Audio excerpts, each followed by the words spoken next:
Hello नमस्कार जैन बच्चा लोग, क्या हाल चाल। उम्मीद है सब बढ़िया, पढ़ाई लिखाई चल रही है एकदम।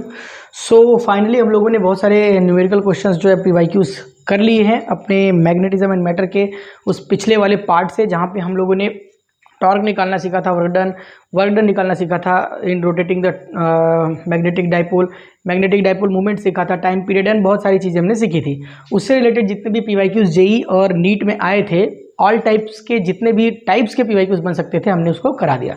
एंड जैसा कि मैंने बोला था कि अब इसके आगे हम बढ़ेंगे तो ऑस्टेड का एक्सपेरिमेंट, बायो सावर्ट्स लॉ और मूविंग चार्जेस एंड मैग्नेटिज्म में हम कदम रखेंगे। उस हिसाब से हम लोग आज पहुंच गए हैं फिर से अपने चैप्टर के आगे, जहाँ पे कि हम पढ़ने वाले हैं मूविंग चार्जेस एंड मैग्नेटिज्म में सबसे पहला टॉपिक ऑस्टेड एक्सपेरिमेंट। क्यों? बिकॉज ऑस्टेड का एक्सपेरिमेंट ही वो पॉइंट था जहाँ से सारी की सारी चीज़ें बदल गई बिल्कुल, ठीक है। क्योंकि बहुत टाइम पहले तक हम लोगों को ये लगता था कि मैग्नेटिज्म और इलेक्ट्रिसिटी यानी कि इलेक्ट्रोस्टैटिक्स बिल्कुल डिफरेंट पार्ट्स हैं। इलेक्ट्रिसिटी जो है वो चार्ज पे डिपेंड करती है, जबकि मैग्नेटिज्म एक स्पेशल प्रॉपर्टी है किसी पर्टिकुलर एक मटेरियल की, ठीक है। बट जैसे ही ऑस्टेड का एक्सपेरिमेंट सामने आया था सन 8020 में, और जैसे ही 8020 में इनका एक्सपेरिमेंट सामने आया, तब जाके हमको पता चला कि भैया मैग्नेटिज्म और इलेक्ट्रोस्टैटिक यानी इलेक्ट्रिसिटी, ये दोनों अलग अलग चीज़ें नहीं है। एक्चुअल में ये एक ही कॉइन के दो अलग अलग साइड्स हैं, ठीक है। क्योंकि उन्होंने एक्सपेरिमेंट में बहुत अच्छी खासी फाइंडिंग्स की थी, और उन फाइंडिंग्स के आधार पे हमने बहुत सारे रिवोल्यूशनरी फार्मूला वगैरह और जितनी भी सारी ये कॉन्सेप्ट थे वो बिल्ड किए, जिससे आगे चल के चीज़ें बहुत क्लियर हुई। सो आइए पहले देखते हैं कि ऑस्टेड का एक्सपेरिमेंट था क्या, ठीक है। ऑस्टेड ने एक्चुअली ये पता लगा लिया था कि जिस तरीके से मैग्नेट्स जो होते हैं वो अपने सराउंडिंग में मैग्नेटिक फील्ड जनरेट करते हैं, एग्जैक्टली सेम टू सेम वैसे ही एक करंट कैरिंग कंडक्टिंग वायर भी अपने चारों तरफ अपने सराउंडिंग में मैग्नेटिक फील्ड्स को जनरेट करता है। उन्होंने एक एक्सपेरिमेंट कंडक्ट किया, जिस एक्सपेरिमेंट के बेसिस पे उन्होंने कुछ फाइंडिंग्स निकाली। उन फाइंडिंग्स को हम लोग नोट डाउन करेंगे, आगे चल के अपने को पढ़ने में आसानी होगी। हालांकि इससे रिलेटेड क्वेश्चंस न के बराबर पूछा जाता है कि इससे रिलेटेड कोई क्वेश्चन नहीं, बट अपना बेस बिल्ड करने के लिए ऑस्टेड का एक्सपेरिमेंट जानना थोड़ा सा जरूरी है। दैट्स वाई हम लोग इसको डिस्कस कर रहे हैं। सो उन्होंने किया क्या, उन्होंने एक कंडक्टिंग वायर को ले लिया, एक कंडक्टिंग वायर ले लिया ऐसे, ठीक है। और इस कंडक्टिंग वायर को, लेट्स से मैं इसका नाम बोल देता हूँ, इसको मैं P बोल देता हूँ एंड इसको Q बोल देता हूँ। इस कंडक्टिंग वायर को उन्होंने एक बैटरी से कनेक्ट कर दिया। किससे कनेक्ट कर दिया? बैटरी से कनेक्ट कर दिया, ठीक है। और एक स्विच लगा दिया।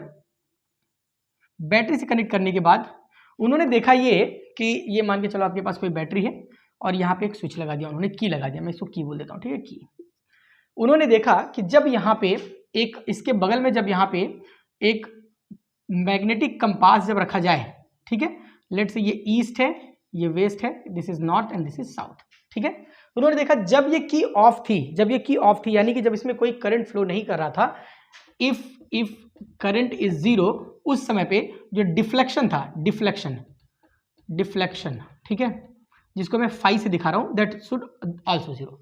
डिफ्लेक्शन भी जीरो था, यानी कि ये जो कांटा था, जो इसका निडल था, ये नॉर्थ साउथ पोल पे बिल्कुल स्टैंडर्ड तरीके से ऐसे था। तो मैं एक काम करता हूँ कि ये इधर से मिटा देता हूँ मैं, ताकि आपको पता चले कि ये वाला जो पोजीशन है ये नॉर्थ दिखा रहा है और ये डॉट वाला जो है साउथ दिखा रहा है किसी भी पर्टिकुलर पॉइंट पे, ठीक है।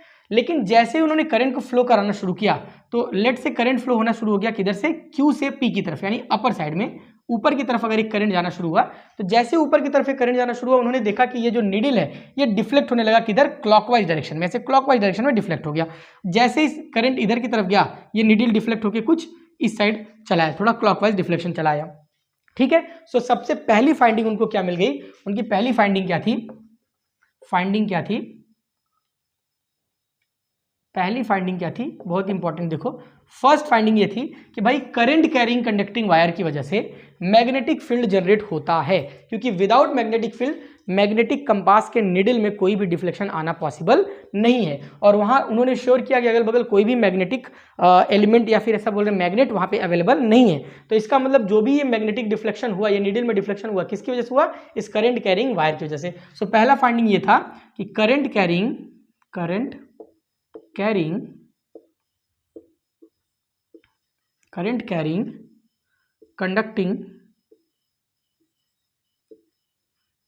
conducting wire produces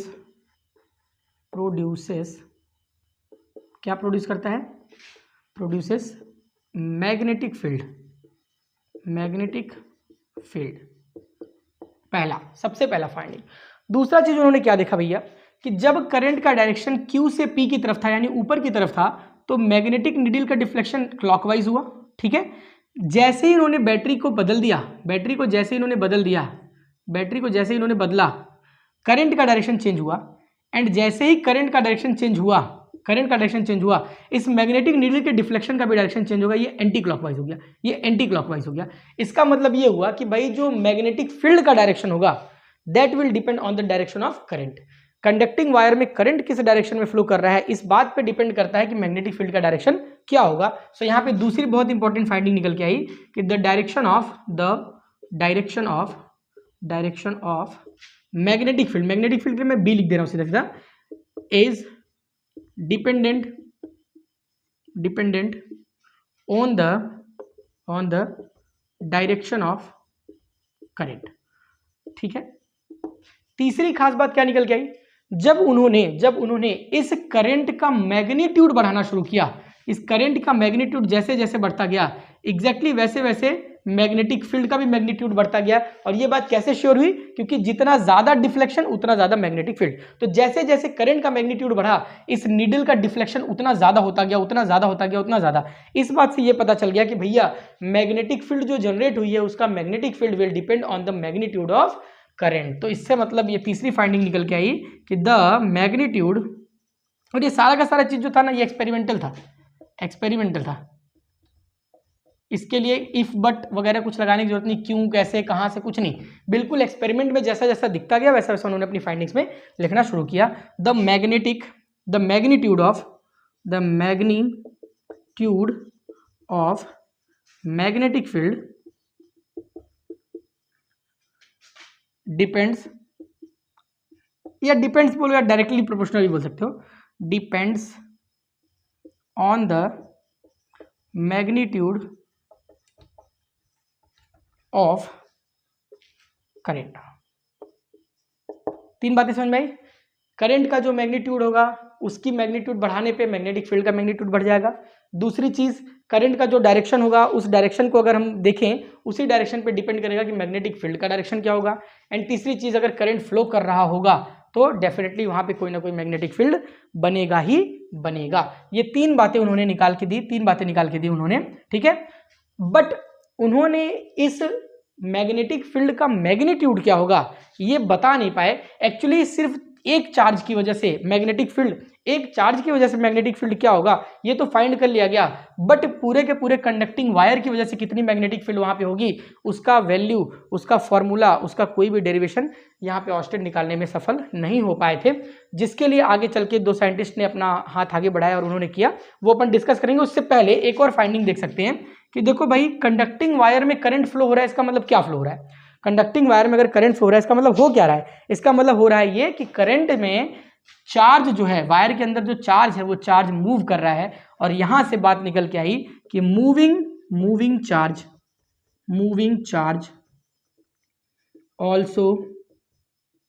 also produces magnetic field,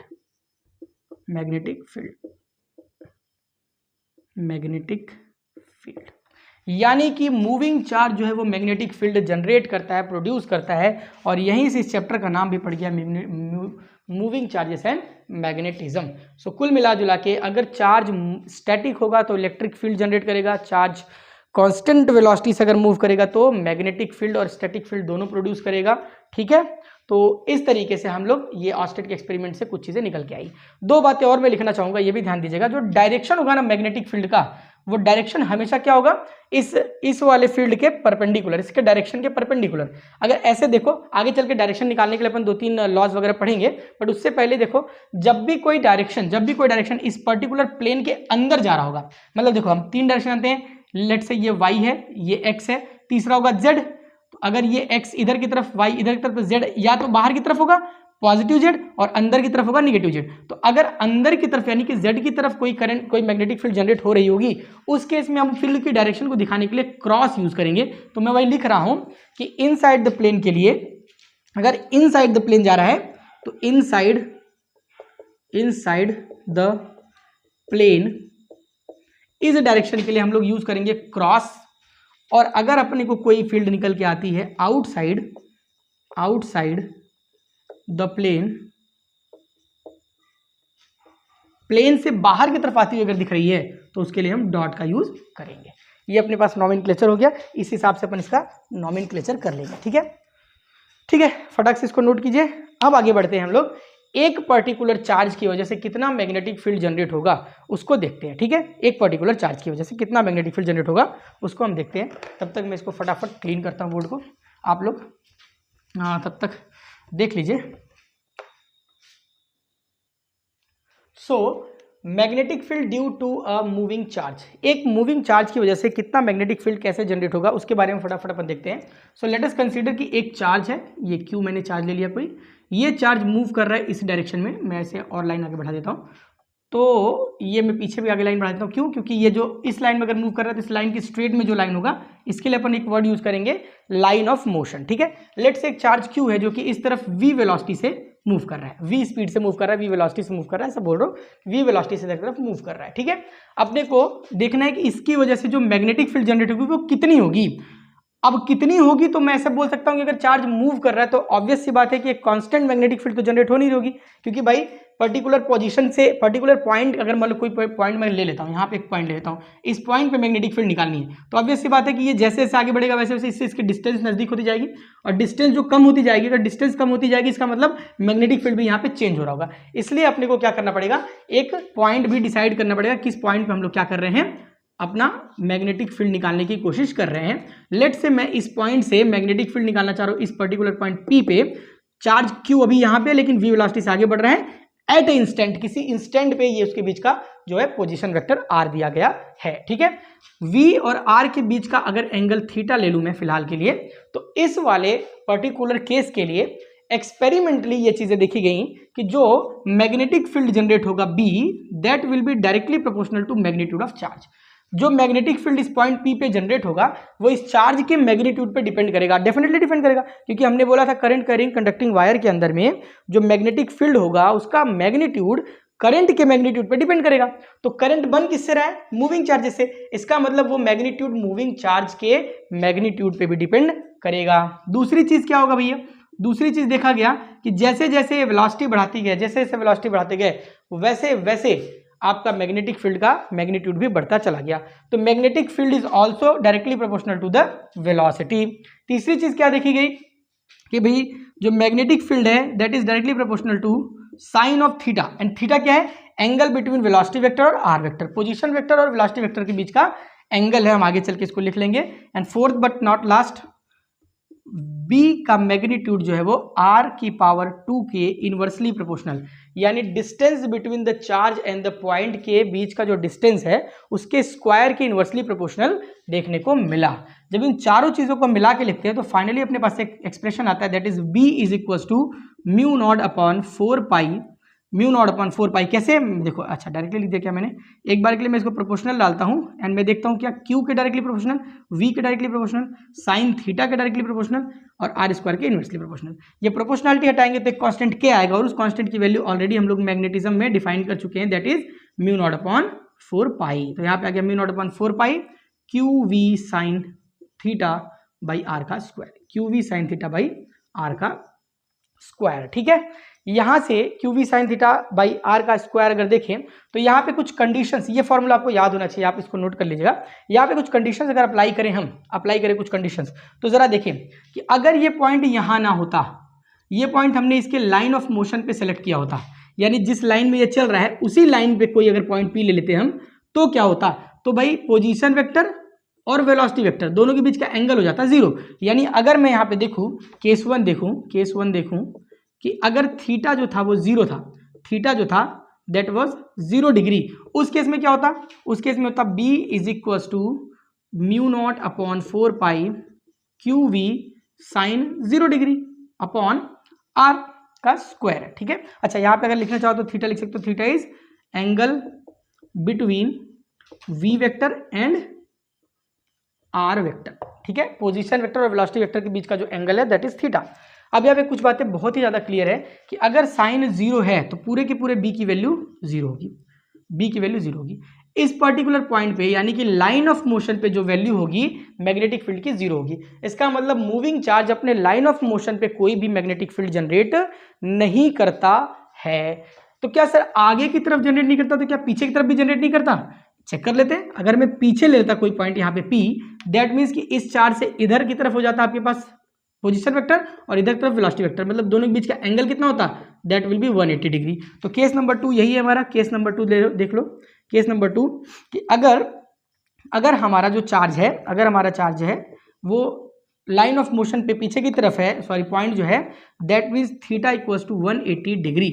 और जब थीटा 180 डिग्री है तो हमारे पास B इज इक्वल्स टू क्या आएगा? Mu naught upon 4 pi Q V sine 180।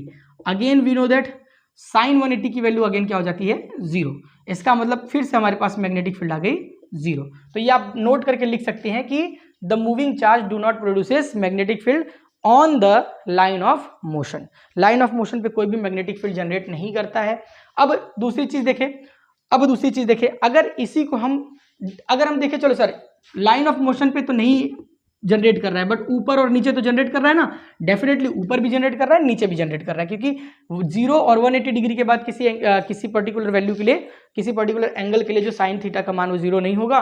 That means कि ये दो पर्टिकुलर पॉइंट को छोड़ दे तो ऊपर की तरफ चारों तरफ मैग्नेटिक फील्ड होगा और नीचे की तरफ भी चारों तरफ मैग्नेटिक फील्ड होगा। तो sir magnetic field is a vector quantity, तो इसका डायरेक्शन कैसे निकाले? तो डायरेक्शन कंसीडर करने के लिए अपने को इस वाले फॉर्मूले का वेक्टर फॉर्म लिखना पड़ेगा और बड़े ही आसानी से हम लोग वेक्टर फॉर्म लिख लेंगे। फटाफट इसको नोट कर लिए क्योंकि मैं इसको मिटा रहा हूँ। ठीक है, चलो ये केस को मिटा के देखता हूँ। अब डायरेक्शन लिख लीजिए जल्दी से। अगर मैं इसको वेक्टर फॉर्म में लिखना चाहूँ तो मैं ज़्यादा कुछ नहीं करूँगा, सिर्फ सिंपल से एक चीज़ करूँगा। B is equals to mu naught upon 4 pi, यहाँ पे था ही Q था, V था, ये भी सही था, ये भी सही था, साइन थीटा था, ये भी सही था, अपॉन R का स्क्वायर था, ये भी सही था। मैं ज़्यादा कुछ नहीं करूँगा, एक R का ऊपर मल्टीप्लाई और एक R का नीचे मल्टीप्लाई कर दूंगा। एक R का ऊपर मल्टीप्लाई, एक R का नीचे मल्टीप्लाई कर दूंगा। होगा क्या इससे, जरा देखो होगा क्या इससे? B तो B रह जाएगा, वेक्टर भी डाल दे रहा हूं मैं इस बार क्योंकि अब हमारे पास डायरेक्शन आ जाएगा। Mu naught upon 4 pi, Q जो है ये तो अपने पास डायरेक्शन लेस है, क्यू तो एक स्केलर क्वांटिटी, तो इसका तो कोई डायरेक्शन होने वाला नहीं। अच्छा देखो V R sine theta, V R sine theta, तो वी भी वेक्टर है, आर भी वेक्टर है, साइन थीटा। तो अगर ए भी वेक्टर है, बी भी वेक्टर है, तो मैं ए क्रॉस बी को क्या लिखता था? A B sine theta. इसका मतलब ए बी साइन थीटा को मैं ए क्रॉस बी लिख सकता हूं। इसका मतलब वी आर साइन थीटा को मैं वी क्रॉस आर लिख सकता हूं, डेफिनेटली लिख सकता हूं।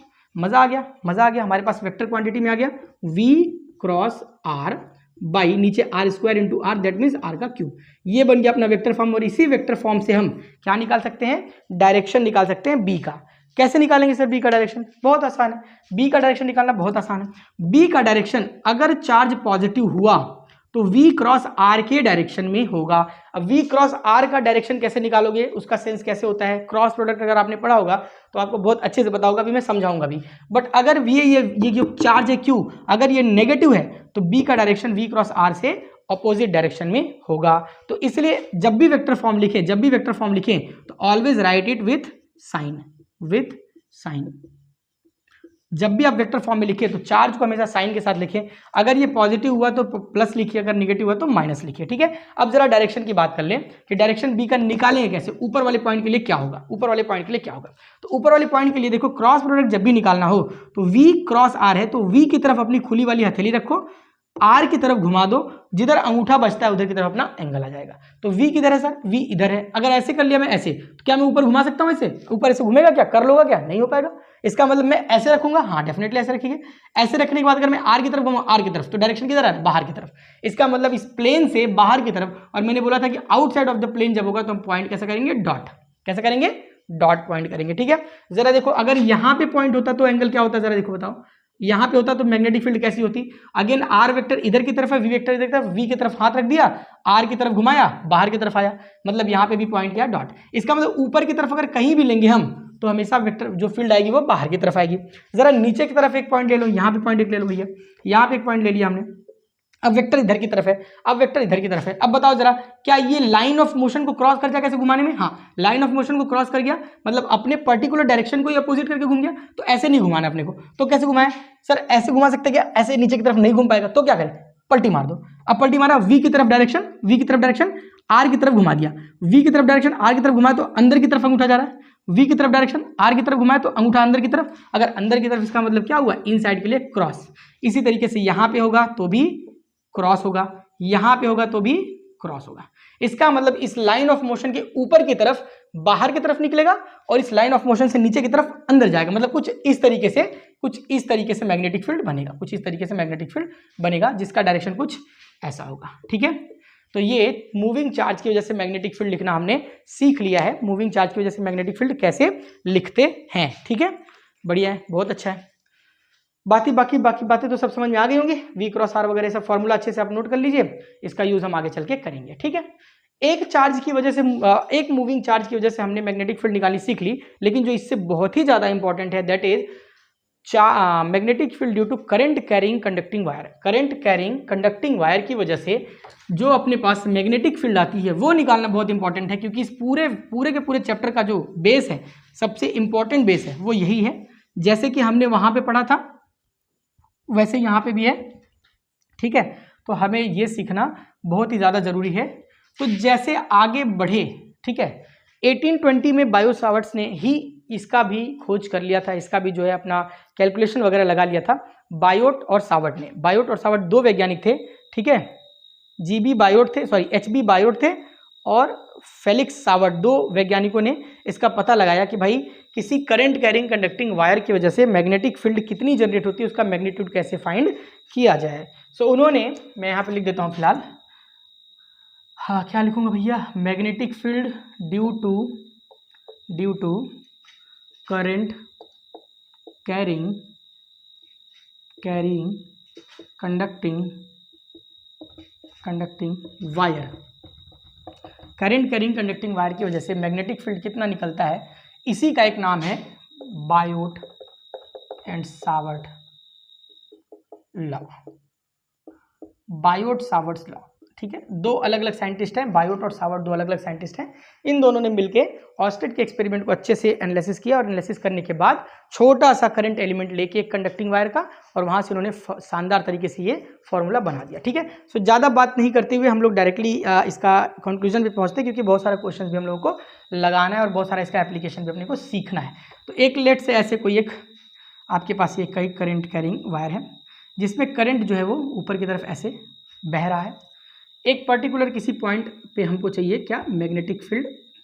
ये पॉइंट को मैं लेता हूँ P, और इस पर्टिकुलर पॉइंट P पे मैग्नेटिक फील्ड निकालना है due to this current conducting wire.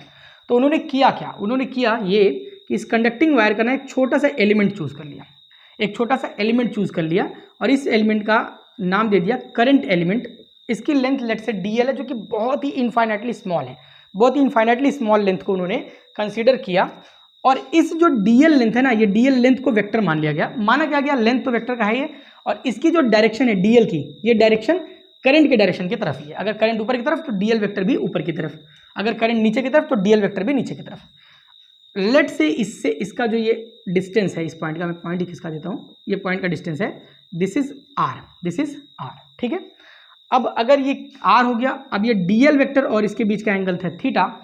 तो कुछ चीजें उन्होंने बताई जो मैं आपको भी बताना चाहूंगा। ठीक है, इस पर्टिकुलर छोटे से लेंथ DL में जो करंट जा रहा है वो अगर IDL में लिखूं, IDL लिखूं, तो इसको बोला गया है करंट एलिमेंट। ठीक है, करंट एलिमेंट ना भी बोलो तो ये छोटा सा जो टुकड़ा है इसको तो एलिमेंट बोलेंगे, एलिमेंट का मतलब टुकड़ा होता ही है, ये एलिमेंट है, और इससे जो करंट गया आई तो उसका मतलब करंट एलिमेंट बन गया। अब इस छोटे से करंट एलिमेंट की वजह से इस पे जो मैग्नेटिक फील्ड निकलती है वो छोटी सी मैग्नेटिक फील्ड DB जो है वो एक्सपेरिमेंटली इन्होंने भी निकाल के बताया कि that magnetic field B is directly proportional to, सबसे पहले और सबसे जरूरी क्या, आई के करंट के मैग्नीट्यूड के डायरेक्टली प्रोपोर्शनल, जैसा कि ऑस्टेड ने भी बताया था। ऑस्टेड ने ओरली बोला था ऐसे ही, थ्योरेटिकली इन्होंने मैथमेटिकली यहाँ पे डिराइव कर दिया। दूसरे नंबर पे उन्होंने बोला कि जो मैग्नेटिक फील्ड होगा that is also directly proportional to DL लिखो या DL वेक्टर लिखो, आपकी मर्जी। ठीक है, इस छोटे से लेंथ के भी डायरेक्टली प्रोपोर्शनल होगा। तीसरे नंबर पे उन्होंने बोला कि भाई DB जो होगा directly proportional to sine of the theta. यहाँ पे जो थीटा है, यहाँ पे थीटा चेंज हो गया है, the theta is the angle between R vector and DL vector. DL vector और R वेक्टर के बीच का जो एंगल है that will be the angle theta. And last but not least important है, dB is also inversely proportional to r का square. वहां पे क्या था, वहां पे q था, v था, साइन थीटा का साइन थीटा था, r का r था। यहाँ पे q के जगह पे I आ गया, चार्ज को रिप्लेस किया करंट से, और वेलोसिटी को रिप्लेस कर दिया dl यानी कि एलिमेंट से। ठीक है, इन सभी को जब मिला के लिखा गया that is dB is equal to, फिर से मैं डायरेक्टली प्रोपोर्शनल नहीं लिख रहा, मैं डायरेक्टली लिख रहा हूँ कि dB is equal to mu naught upon 4 pi. ये k आ गया जो प्रोपोर्शनलिटी कांस्टेंट हटाने पे, एंड बचा क्या, I dl sine theta upon r का स्क्वायर। बहुत ही स्टैंडर्ड रिजल्ट है, बहुत स्टैंडर्ड रिजल्ट है, इसको आपको याद रखना चाहिए। Where theta is angle between किसके किसके, dl vector and r vector. ये जो एंगल है that is dl vector and r vector. ठीक है, अच्छा जरा बताओ, ये जो छोटा सा मैग्नेटिक फील्ड आया dB, ये dB का हम डायरेक्शन कैसे निकालें? सर फिर से डायरेक्शन वाली बात, तो ये तो वेक्टर फॉर्म में लिखा होता तो हम डायरेक्शन निकाल लेते, वेक्टर फॉर्म में तो लिखा नहीं, तो हमको डायरेक्शन पता कैसे चलेगा? पता चल जाएगा ना, बिल्कुल चल जाएगा। डायरेक्शन लिखने के लिए अपने को वेक्टर फॉर्म में लिखना है, और वेक्टर फॉर्म लिखना इज वेरी वेरी ईजी। आज जो वेक्टर फॉर्म लिखने की कोशिश करते हैं फिर से, तो अगर मैं dB की बात करूँ, dB, तो ये dB वेक्टर में अगर लिखना चाहूँ मैं, तो मैं कैसे लिखने वाला हूँ, I को म्यू नॉट अपॉन 4 पाई, तो ऐसे लिख देते हैं, I को तो I रहने दो, करेक्ट है। dl को अब मैं वेक्टर के टर्म में लिख दिया, गुड, वेरी गुड, बहुत अच्छा। अच्छा एक मिनट के लिए एक स्टेप अपन और बढ़ा ही लेते हैं ताकि आपको ज़्यादा अच्छे समझ में आए। dl एक r का ऊपर मल्टीप्लाई किया मैंने, एक r का मैंने नीचे मल्टीप्लाई किया, और यहाँ पे डाल दिया साइन थीटा। अगेन देखो dl भी वेक्टर, r भी vector, sine theta, dl r sine theta, dl r sine theta, vector vector sine theta, मतलब dl क्रॉस r लिख सकता हूं अगर मैं साइन थीटा को यहाँ पे हटा दूं, तो db वेक्टर जो आ जाएगा that will B mu naught upon 4 pi, and यहाँ पे हो जाएगा I dl cross r vector हो जाएगा यहाँ पे अपॉन r का क्यूब। इस तरीके से आप क्या कर सकते हैं, इस तरीके से आप निकाल सकते हैं direction of magnetic field due to this small सा करंट एलिमेंट। इस छोटे से करंट एलिमेंट की वजह से मैग्नेटिक फील्ड अगर आप निकाल लिए तो बड़े ही आराम से छोटे छोटे बहुत सारे एलिमेंट्स चूज करके, छोटे छोटे बहुत सारे एलिमेंट चूज करके उसको क्या कर दीजिए, इंटीग्रेट कर देंगे, और आपके पास बड़े आसानी से क्या आ जाएगा, magnetic field due to particular current conducting wire की वजह से। ठीक है, चलो देखते हैं, बढ़िया। dl क्रॉस r अपने को करना है, dl क्रॉस r अपने को करना है, तो dl क्रॉस r कैसे करें, dl वेक्टर की तरफ हाथ ले जाइए, r वेक्टर की तरफ घुमाइए, अंदर की तरफ आ गया, dl वेक्टर की तरफ हाथ ले जाइए, r वेक्टर की तरफ घुमाइए, अंदर की तरफ आ गया। इसका मतलब यहाँ पे जो मैग्नेटिक फील्ड आने वाली है दैट विल बी कैसा, अंदर की तरफ, और अंदर की तरफ जब आएगा तो क्रॉस लगा दिया जाएगा, क्रॉस लगा दिया जाएगा। ठीक है, अच्छा इसका और भी बहुत बढ़िया तरीका है आपको निकालने का, क्या बोलते हैं, मैग्नेटिक फील्ड का डायरेक्शन। तो वो तरीका भी मैं बता देता हूँ, मैं अलग से इसको लिखा रहा हूँ क्योंकि बोर्ड्स के लिए मैंने उतना स्पेशली नहीं डाल रहा हूँ, मैं ज़्यादातर मैं कोशिश कर रहा हूँ कि नीट और जेई वाले बच्चों को ज़्यादा फायदा हो इससे, इसलिए कंपटीशन के जो भी बच्चे उनको लिए, तो दैट्स वाई कि मैं यहाँ पे ज़्यादा थियरीज वैसे लिख नहीं रहा हूँ, डेरिवेशन इसलिए करा रहा हूँ कि इससे आपकी अंडरस्टैंडिंग बहुत बेटर हो जाती है, दैट्स वाई मैं यहाँ पे डेरिवेशन वगैरह करा रहा हूँ। ठीक है, तो देखो बढ़िया है। यहाँ पे मैं अगर आपको दूसरे तरीके से निकालना चाहूँ तो आपके पास राइट हैंड पाम रूल है, right hand palm rule. Right hand palm rule क्या बोलता है, राइट हैंड पाम रूल ये बोलता है कि अपना जो अंगूठा है, अपना जो अंगूठा है उसको करंट के डायरेक्शन में डाल दो, करंट के डायरेक्शन में, करेक्ट। उसके बाद अपना पाम जो है वो उस तरफ खोल दो जिस तरफ आपको मैग्नेटिक फील्ड निकालनी है। तो देखो अंगूठा करंट की तरफ, पाम खोल दिया ऐसे।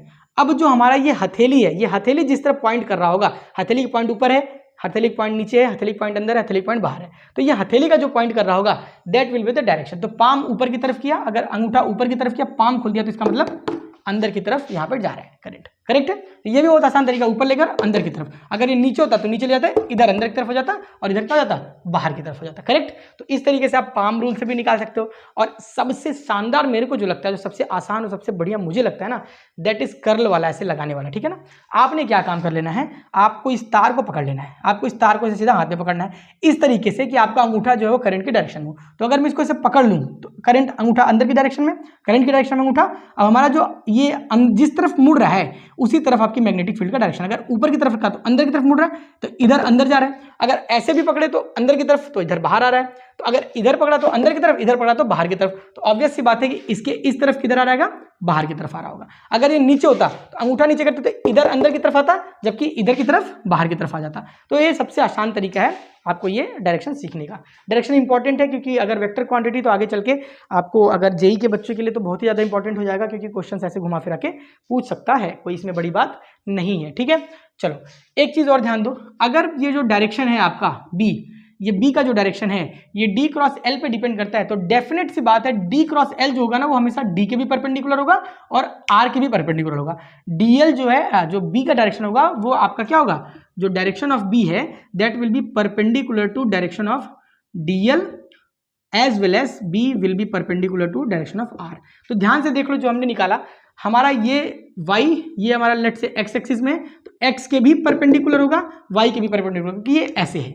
अगर ये इस तरीके से तो इस वाले लाइन के भी परपेंडिकुलर है, इस वाले के भी परपेंडिकुलर है। तो इसका मतलब जो मैग्नेटिक फील्ड होगा, डायरेक्शन ऑफ मैग्नेटिक फील्ड, मैं ऐसे लिख देता हूं, direction of magnetic field, magnetic field will be perpendicular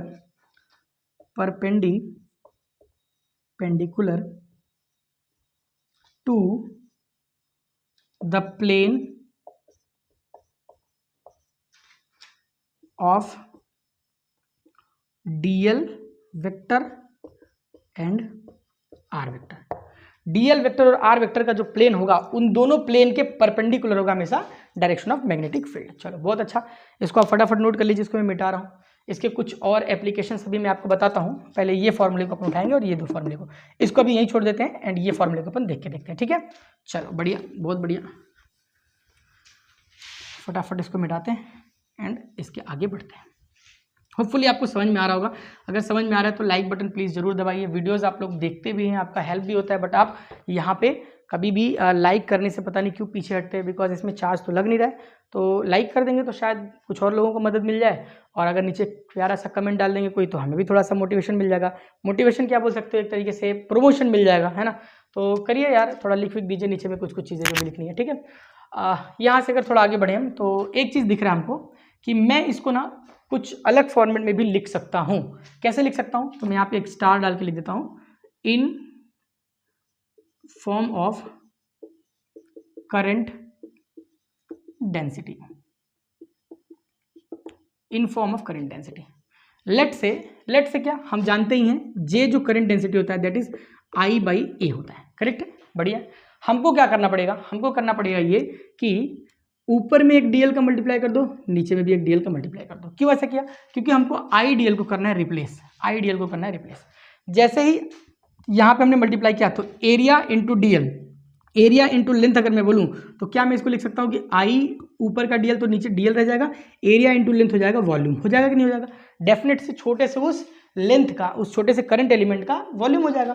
तो यहाँ पे अपने पास आ जाएगा J into D V equals to I into D L, correct, J into D V into I into D L, correct है। तो आई डी एल का जो डायरेक्शन होगा वही J डी वी का भी होगा, इसलिए कोई टेंशन होने वाली बात नहीं है यहाँ पे। J D V, J current density का डायरेक्शन उधर की तरफ ही होगा जिधर की तरफ आपका एरिया का डायरेक्शन होगा। तो एरिया का डायरेक्शन किधर ले लिया हमने, लेंथ की तरफ ले लिया। बस इसी तरीके से आप यहाँ पे डिफाइन कर सकते हैं। तो जैसे रिप्लेस करूँ मैं यहाँ पे, सो वी विल हैव क्या, D B vector is equal to mu naught upon 4 pi. तो यहाँ पे बच गया क्या, आई डी एल की जगह पे आया है J जो कि वेक्टर में है, क्रॉस R अपॉन R का क्यूब रह जाएगा और लास्ट में जाएगा डी वी, क्योंकि वॉल्यूम है V और वॉल्यूम जो होता है वो एक स्केलर क्वांटिटी होता है, इसलिए उसका यूज आएगा नहीं। ये फॉर्मूला भी कहीं पे भी डायरेक्ट यूज में आ सकता है, तो आपको ये भी लिखने की आवश्यकता है। चलो एक इंटरेस्टिंग चीज बताऊं, हाँ एक इंटरेस्टिंग चीज, हालांकि काम तो इतने से ही चल जाएगा, बट आपकी थोड़ी सी अच्छी अंडरस्टैंडिंग के लिए ना एक बढ़िया सा चीज अपन डिस्कस करते हैं। अगर करंट जो है वो चार्ज से मिलके बना है, तो जो फॉर्मूला हम करंट के बेसिस पे ला रहे हैं, करंट एलिमेंट में ला रहे हैं, वो फॉर्मूला क्या हम चार्ज वाले फॉर्मूले को यूज करके भी ला सकते हैं क्या? क्या पर्टिकुलर किसी चार्ज की वजह से जो हमने मैग्नेटिक फील्ड लिखा था उससे भी ला सकते हैं क्या? डेफिनेटली ला सकते हैं, इसमें कोई डाउट की बात नहीं है, बिल्कुल ला सकते हैं। एक बार जरा कोशिश करते हैं। चलो हमारे पास ये था करंट कंडक्टिंग वायर, जिसमें करंट ऊपर आई की तरफ जा रहा था। हमने छोटा सा एलिमेंट लिया था डीएल यहाँ पे, और यहाँ से हमने ये पॉइंट ले लिया था पी, ये था अपने पास आर वेक्टर। ठीक है, इस डीएल वेक्टर को, इस डीएल वाले छोटे से एलिमेंट को मैं जूम करके लिख रहा हूँ। मैं इसको थोड़ा सा जूम करके लिख देता हूँ यहाँ पे। ठीक है, ये मैं छोटा सा एलिमेंट को ऐसे जूम करके लिख रहा हूँ, ये छोटा सा एलिमेंट हमारा था। अब जरा बताओ, अगर इसकी लेंथ कितनी आ रही है, dl मान रखे हमने। इसका क्रॉस सेक्शनल एरिया अभी थोड़ी देर पहले हमने क्या मान रखा था, a मान रखा था, करेक्ट है। क्रॉस सेक्शनल एरिया इसका a मान रखा है। अब जरा बताओ, अगर करंट इसमें ऊपर की तरफ फ्लो कर रहा है, करंट अगर करंट ऊपर की तरफ फ्लो कर रहा है, तो करंट फ्लो किसकी वजह से करता है, इलेक्ट्रॉन की वजह से। तो इलेक्ट्रॉन का फ्लो किधर की तरफ होता है, opposite to the direction of current. अगर करंट ऊपर की तरफ, इसका मतलब इलेक्ट्रॉन जितने भी होंगे इसमें माइनस माइनस वाले, डेफिनेट सी बात है सारे के सारे इलेक्ट्रॉन क्या कर रहे होंगे, नीचे की तरफ मूव कर रहे होंगे। अच्छा, इलेक्ट्रॉन किसी भी कंडक्टर में किस वेलोसिटी से मूव करता है, तो आप तुरंत बोल देंगे सर ड्रिफ्ट वेलोसिटी से मूव करता है, दैट इज वीडी, करेक्ट। अब जरा बताओ, मैं इन सारे के सारे इलेक्ट्रॉन में से किसी एक इलेक्ट्रॉन को पकड़ता हूं और उस पॉइंट पी को यहां पे लिखाता हूं, ठीक है, आर, करेक्ट है, पी को लिखता हूं आर, ठीक ना। अब ये जो एंगल है that is angle is theta, ये एंगल जो है मेरे पास एंगल है थीटा, करेक्ट है, बढ़िया, बहुत बढ़िया। अच्छा सर, आपने इस वाले इलेक्ट्रॉन की वजह से लिखा, इसकी वजह से लिखिए, नहीं नहीं नहीं, उसके वजह से लिखो, इसकी वजह से, इसकी वजह से, इसकी वजह से, किसी की भी वजह से लिखो। ये dl इतना ज्यादा छोटा है ना कि इससे कोई फर्क नहीं पड़ता कि आप थोड़ा ऊपर से लिख रहे हैं या फिर थोड़ा सा नीचे से लिख रहे हैं। दिस इज इनफाइनाइटली स्मॉल, ये बहुत ही ज्यादा छोटा है। तो जब इतना ज्यादा छोटा है तो ऊपर से लिखो, नीचे से लिखो, दाएं से लिखो, बाएं से लिखो, कहीं से भी लिखो, कोई फर्क पड़ने वाला नहीं है, बहुत ही ज्यादा ईजी लगने वाला है, बहुत ज्यादा आसान है, कुछ होने वाला नहीं है।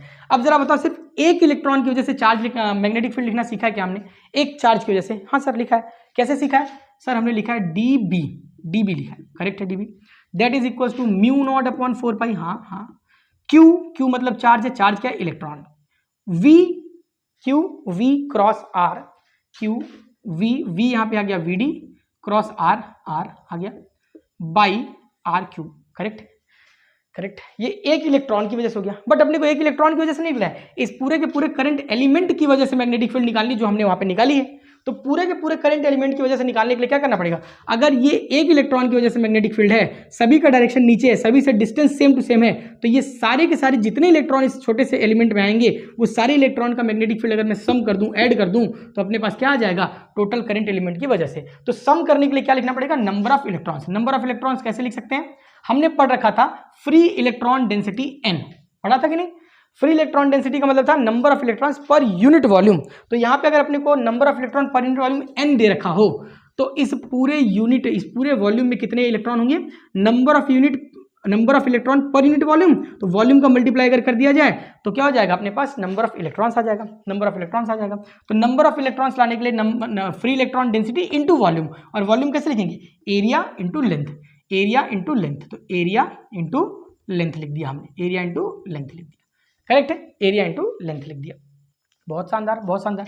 एक स्टेप आगे बढ़ाओ जरा, dB is equal to mu naught upon 4 pi, बढ़िया, बहुत सुंदर। माइनस जो है ना, इसको मैं प्लस कर दूंगा, क्यों कर दूंगा प्लस, दिखाता हूं अभी। मैं यहां पे लिखने वाला हूं, इस VD के जगह पे मैं लिखने वाला हूं DL। अच्छा, VD का डायरेक्शन नीचे की तरफ, DL का डायरेक्शन ऊपर की तरफ। पहले बोला था करंट के डायरेक्शन में DL का डायरेक्शन आएगा, अगर DL ऊपर की तरफ, VD नीचे की तरफ, तो डेफिनेटली अगर VD को DL से रिप्लेस किया तो डायरेक्शन क्या होगा, अपोजिट, और अगर डायरेक्शन अपोजिट हुआ तो माइनस यहां से हट जाएगा, इस माइनस का मल्टीप्लाई कर दो, तो ये minus VD is equal to DL में लिख सकता हूं। तो मैंने DL लिख दिया, क्रॉस R वेक्टर लिख दिया, अपॉन R³ लिख दिया, और यहाँ पे क्या आ गया, इलेक्ट्रॉन, पहले N आया, इलेक्ट्रॉन क्योंकि अब तो पॉजिटिव हो चुका है, A आ गया, और क्या आ गया, यहाँ से VD आ गया क्योंकि DL चला गया, VD क्या हुआ, मजा आया, नहीं आया अभी मजा, अरे भाई NEAVD क्या था, याद करिए जरा, हमने जब करंट इलेक्ट्रिसिटी पढ़ा था तो करंट एलिमेंट के लिए NEAVD इज इक्वल टू क्या था, current, I is equal to NEAVD। इस तरीके से हमारा फॉर्मूला फिर से वही आ गया, that is mu naught upon 4 pi I DL cross R upon R का क्यूब। इस तरीके से भी आप ये देख सकते हैं, ये बहुत माइक्रोस्कोपिक लेवल पे है, बड़ा मज़ेदार था, मुझे अच्छा लगा इसलिए मैंने सोचा आपको बता दूं। अदरवाइज आपका काम तो सिर्फ फॉर्मूले से है, फॉर्मूला आता है तो सारा काम अपने आप बन जाता है। चलो बहुत बढ़िया, बहुत शानदार, मिटा दूँ इसको, चलो बढ़िया, बहुत अच्छा है। तो इस तरीके से आपके पास यहाँ पे आ गया है, क्या आ गया है, बायो-सावर्ट्स लॉ का आपके पास फॉर्मूला आ गया है, बायो-सावर्ट्स लॉ का आपके पास ये डेरिवेशन आ गया है। एक छोटा सा रिलेशन में बता के आपको इस वीडियो को एंड करूंगा, क्योंकि मैं बहुत लॉन्ग वीडियोस नहीं बनाना चाहता, ऑब्वियसली ज़्यादा अभी व्यूज़ आते नहीं है उतना, तो छोटे छोटे वीडियो से बायो-सावर्ट्स लॉ आज हमने पढ़ लिया, इसके ढेर सारे एप्लीकेशन हम लोग नेक्स्ट वाले वीडियो में पढ़ेंगे। लेकिन उससे पहले एक बहुत ही इंपॉर्टेंट रिलेशन, वो रिलेशन मैं यहाँ लिखता हूँ, नेक्स्ट नेक्स्ट आपके वीडियो में बायो सावर्ट्स लॉ का बढ़िया यूज़ करके ढेर सारे फॉर्मूले भी निकालेंगे और साथ साथ बहुत सारे क्वेश्चंस भी करेंगे, ठीक है। वहाँ पे हम लोग infinitely long current conducting wire की वजह से मैग्नेटिक फील्ड, फाइनाइट वायर की वजह से मैग्नेटिक फील्ड, सेमी इनफाइनाइट की वजह से मैग्नेटिक फील्ड, उसके बाद सर्कुलर लूप की वजह से मैग्नेटिक फील्ड, उसके बाद सोलेनॉइड के वजह से मैग्नेटिक फील्ड, टॉरॉइड की वजह से मैग्नेटिक फील्ड, ये सारे के सारे मैग्नेटिक फील्ड कैसे कैसे निकालते हैं, स्क्वायर लूप में बनेगा तो कैसे निकालेंगे, ट्रायंगुलर में आ जाएगा तो कैसे निकालेंगे, आधा ट्रायंगल है आधा स्क्वायर है तो कैसे निकालेंगे, हाफ सर्कल है, मतलब दुनिया भर के तरीके जितने भी हो सकते हैं मैं सब का सब ट्राई करूंगा कि हर तरीके का क्वेश्चन आपको यहाँ पे करा दिया जाए। उससे पहले एक छोटा सा रिलेशन, मैं बार बार म्यू नॉट बोल रहा हूँ और उसके बाद एप्सिलॉन नॉट बोल रहा हूँ, तो मैं एक काम करता हूँ ना, छोटा सा रिलेशन जो आगे काम आ सकता है वो भी मैं यहाँ पे छोटा सा लिख देता हूँ, relation between mu naught and epsilon naught. ये एप्सिलॉन नॉट हमने इलेक्ट्रिसिटी में यूज़ किया था, है ना, इलेक्ट्रोस्टैटिक में, और म्यू नॉट हम यहाँ पे यूज़ कर रहे हैं, इन दोनों के बीच का relation. So as we know that we know क्या जानते हैं भाई, म्यू नॉट की वैल्यू होती है 4 पाई इंटू 10⁻⁷। मैं यूनिट्स को अभी इग्नोर कर रहा हूँ, ठीक है, क्योंकि यूनिट सारे के सारे एसआई में होंगे और सब कटने उठने के बाद आपके पास जो आएगा वो बहुत ही ज़्यादा आसान हो जाएगा आपके लिए, कोई दिक्कत की बात नहीं है। सो म्यू नॉट यहाँ पे ये दे रखा है and epsilon naught, mu naught and epsilon naught. Epsilon naught is equal to क्या होता था ज़रा बताइए, तो मैं एप्सिलॉन नॉट ना लिख के ना 1/4 पाई एप्सिलॉन नॉट की वैल्यू जानता हूँ, वो ज़्यादा आसान है, 9 × 10⁻⁹, ये दोनों जानता हूँ मैं। तो एक काम क्या करते हैं अपन, एक काम करते हैं, इन दोनों को ना डिवाइड कर देते हैं, इसको इक्वेशन 1 बनाता हूँ मैं, इसको इक्वेशन 2 बनाता हूँ और दोनों को डिवाइड करता हूँ। यूनिट आप देख लीजिएगा, यूनिट सब ऐसा ही यूनिट है, आराम से आ जाएगा, ठीक है। इसका यूनिट लिखना चाहूँ, उसका यूनिट लिखना चाहूँ तो लिखने को मैं लिख सकता हूँ, अगर आप बोलिए तो मैं लिख ही दूँ एक बार के लिए, है ना। एफ इज इक्वल टू क्या था, के Q1 Q2 के जहाँ पे M1 M2 बाई आर का स्क्वायर। तो M1 के लिए क्या था अपने पास, M1 के लिए था एम्पियर मीटर, तो ampere square metre square upon R का मतलब मीटर स्क्वायर, तो न्यूटन यहाँ पे आ जाएगा न्यूटन पर एम्पियर, और नीचे में भी आ जाएगा आपके पास न्यूटन मीटर स्क्वायर पर coulomb square, newton metre square पर कूलम स्क्वायर, और यहाँ पे न्यूटन पर मीटर, ये आपके पास यहाँ पे आ जाएगा। आप यूनिट लिख लेना यार, ठीक है। एक बार दोनों को डिवाइड कर देते हैं, तो mu naught upon 1/4 pi epsilon naught is equals to 4 pi into 10⁻⁷ divided by 9 × 10⁻⁹, correct. अब ये पूरा का पूरा चला जाएगा ऊपर, तो बनेगा 4 pi mu naught epsilon naught equals to 4 pi upon -7 नीचे आके +7 हो जाएगा, 9 × 9 और 7 16 हो जाएगा, करेक्ट है। 4 पाई को कैंसिल कर दो, that implies mu naught epsilon naught is equal to 1/9 × 10⁻⁹, और ये जो आएगा ना, ये 9 × 10⁻⁹ जो आएगा ना, that will be in form of metre square and second square, metre पर सेकेंड का होल स्क्वायर के टर्म में आएगा ये, ठीक है, मीटर पर सेकेंड का होल टर्म में आएगा। दोनों तरफ अगर मैं क्या ले लूँ, दोनों तरफ अगर मैं ले लूँ क्या बोलते हैं इसको, स्क्वायर रूट ले लूँ, so we will have root of mu naught epsilon naught equals to, यहाँ पे आ जाएगा 1/3 × 10⁸, क्योंकि इसका 3 इसका 10⁸ मीटर पर सेकेंड, 3 × 10⁸ मीटर पर सेकेंड जो आपके पास आया है, मीटर पर सेकेंड जो आपके पास आया है, this is the velocity of light, and velocity of light को अपन दिखाते हैं किससे, सी से, वेलोसिटी ऑफ लाइट को सी से दिखाते हैं, तो ये हो गया आपके पास सी, तो अपने पास आ गया है c is equals to 1/√, that is c equals to 1/√/म्यू नॉट एप्सिलॉन नॉट। ये एक रिलेशन आपके पास आ गया शानदार सा, और ये रिलेशन का आगे चल के कहीं पे भी यूज़ हो सकता है, अगर यूज़ हो या ना भी हो तो अपन म्यू नॉट एप्सिलॉन नॉट जहाँ कहीं पे भी साथ साथ में आएगा वहाँ पे हम ये वाली वैल्यू यूज़ कर सकते हैं, ठीक है। So that is it for today. बस ये छोटा सा रिलेशन था, मैंने बता दिया। अब बायो सावर्ट्स लॉ के एप्लीकेशन और बहुत सारे डेरिवेशन के साथ साथ क्वेश्चंस नेक्स्ट वीडियो में डिस्कस करेंगे। तब तक के लिए मेहनत करते रहिए, पढ़ते रहिए, आगे बढ़ते रहिए। कोई भी डाउट हो कमेंट सेक्शन में लिखिए। टेलीग्राम चैनल को भी जाके आप सर्च कर सकते हैं, मास्टर ऑफ साइंस नाम से टेलीग्राम चैनल है, वहाँ पर जाके जुड़ जाइए। और कोई भी परेशानी हो शेयर करना मत भूलिए। Thank you so much, good.